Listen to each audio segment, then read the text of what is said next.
The Ultimate Comeback Story by Sandefur. Today we are going to talk about the story of the giant panda. Once the symbol of endangered species everywhere, the giant panda was recently moved from the endangered list to now be listed as vulnerable. Let's dive in and explore the story of the species. Here are some basic facts about the giant panda to get us started. Their average lifespan is 14 to 20 years. Cubs are about 1/900th the size of their mothers when they're born, and they grow to be about 330 pounds. They eat about 26 to 84 pounds of bamboo per day. Here we see a picture of the World Wildlife Fund logo. Although the panda was not officially listed as endangered until 1990, the founders of WWF were inspired by Chi-Chi, a panda living in the London Zoo, and created their logo in her likeness. One of the big reasons pandas became endangered is their massive loss of habitat due to deforestation. As you can see, the current panda habitat is much smaller than their historic range. This is expected to decrease even further in the next 70 years due to global warming. Panda populations have risen 17% in the past 10 years. There are now about 1,900 giant pandas in the wild in China.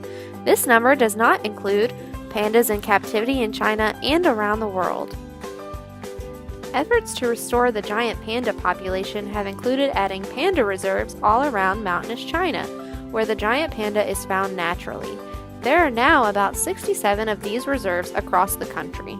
These reserves have two main purposes: to restore some of the panda's lost habitat and to help boost the panda population by helping panda mothers take care of their cubs.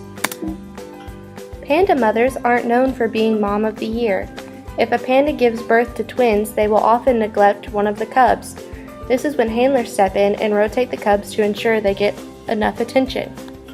Chinese researchers have spent the last 25 years perfecting breeding the panda and then raising their cubs in captivity.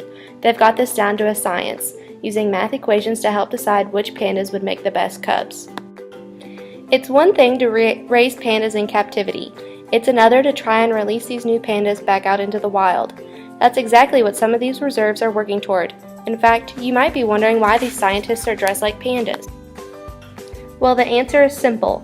Pandas who will be released into the wild should not be familiar with humans because this is harmful to pandas in the wild. So scientists and panda handlers dress like pandas in hopes to fool the cubs they are hoping to release into the wild someday. Pandas who will be released into the wild someday should have three qualities. They should be independent. They should be wary of other animals and humans, and they should be able to find food on their own. Scientists know within a few months if a cub is ready to be released into the wild. Just about everyone agrees that these 67 reserves are a big part of why pandas are making a comeback. What they don't agree about is whether there are actually more pandas in the world or if they are just getting better about tracking them. Whatever the case may be, panda numbers have gone up in the past 10 years, just like I said before. These reserves are slowly increasing the panda habitat zone, which is making room for more pandas. Scientists warn this progress with the panda does not mean the animal is out of the woods just yet. The animal is still listed as vulnerable, and there is still a lot that can be done to restore the species to the way they were in the 1970s.